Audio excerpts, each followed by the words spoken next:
My name is Marcus Henderson, and I'm going to tell you facts the great story of my teammate and longtime friend Joehubbs. Once upon a time in the great land of Milwaukee, Wisconsin, there lived a 35-year-old man still in his mother's basement. His name, the great Joehubbs, a washed-up ball player from the 70s. He plays for a little team we like to call the Sox.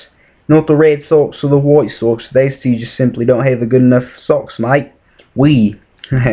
Now we are the real Sox and should be the only to rock the name Sox in his business. We are the best team in the league and no one could take us down. Until now. It was Joe's 35th time at the World Series. He had been winning Charlie Sheen style since he was a baby. He was like Babe Ruth, more for the Hulk on steroids, mate. Although for some reason he was never the muscular looking type. He was a little on the tubby side, but he was very handsome and got all the sexy women. Anyways, enough of the things great about Joehubbs. It's time I tell you about the downfall of him. We are facing a new team in the league, and they went by the name of the Brooklyn Executive Producers. They hit the baseball world hard and made a pretty darn good name for themselves with an undefeated record of 162-0 in the regular season. They had the best coach in the league. His name?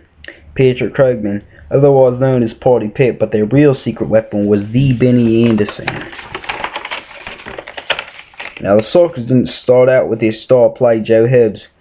The coach of the Sox, Nate, went through a lot of trouble to get him back on the field, and also a lot of trouble to get him back in shape. Joe had found a new hobby playing a card game called Magic the Gathering. He wasn't about to give it up so easily. Nathaniel gave offer after offer, but finally he made up a deal that he could never refuse, though.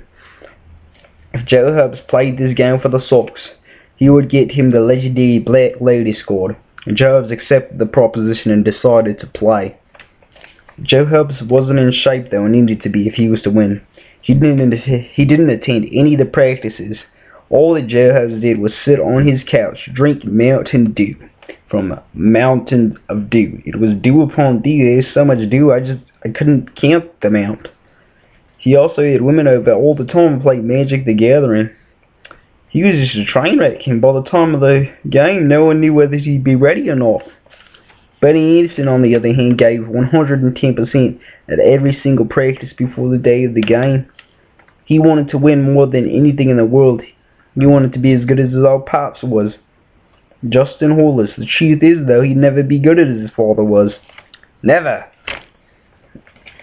This is what made him such a great baseball player. It's also what Party Pat said to him at the batting cage one day to make him so ready for this game.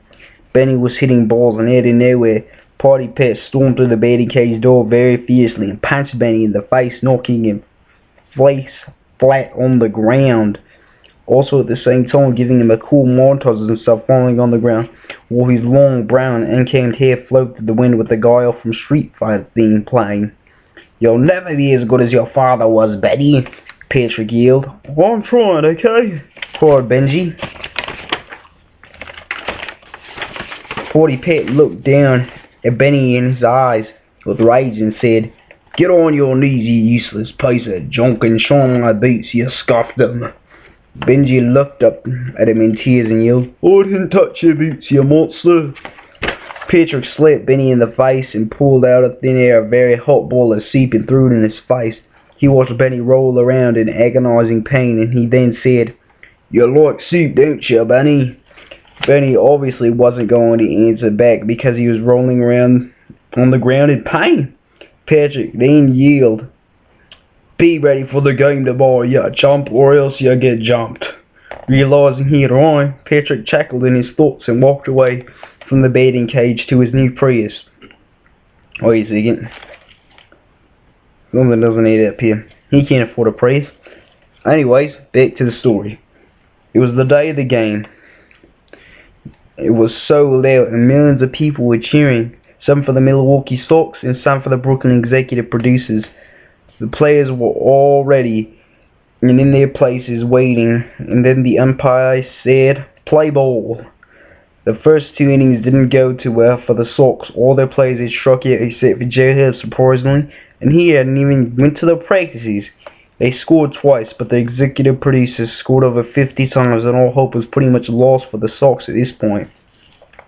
It went inning after inning, and the Sox had no chance of catching up to the executive producers. The ninth inning, and it was 1,000 to 8. Joehubbs had been the only person to score for the Sox, while everyone on the executive producers had scored. The Sox were up, and they had one chance left, even though it was pretty much impossible to win. There was hope, though. Everyone on the Sox had been injured, and Joehubbs was the only player left. It was home runs galore, one of the most magnificent things I have ever seen in my lifetime. As tired as Joe was, he vigorously pushed as hard as he could to get the Sox back up. And he did it, 1,000 to 999. Joe was ready to put up 2 more points to win it. Unfortunately, both of Joehubbs' arms had broken for so much physical activity, but he still hit a ground ball that rolled pretty far out into the field. He ran. No, can't turn the second page, man. What is this? He ran around base 1, 2, and 3, screaming, "Somebody get me a Dr. Joehubbs!" While running towards home, both of his legs broke too, from so much running. Joe would have made it too if it wasn't for this. Benny was thrown the ball by one of his teammates, and he slowly walked towards home base as Joehubbs cried in a pen, "Why isn't anybody called 911? I'm going to die. Help me, you useless gypsies." Benny had walked up to home plate and touched the base. The game was over. Milwaukee Sox 999. Brooklyn executive producers 1,000. This was the downfall for Joehubbs, but it was also the time for a new beginning. After 2 years passed, it took Joehubbs to heal. He got out and helped Benny Anderson escape from the dungeon and control Party Pat kept him in.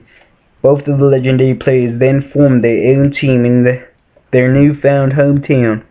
Together they created and played for the Chicago Fascists, who would go on to be one of the best teams ever, also coached by the great Pex and Shin.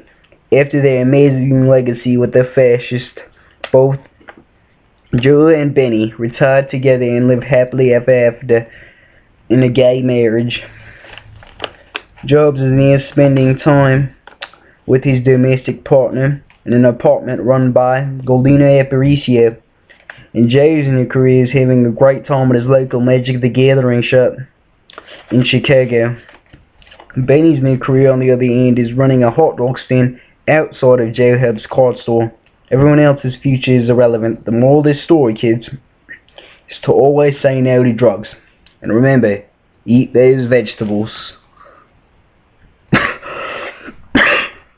Oh God, I've been holding that cough in the whole video. This isn't fun anymore.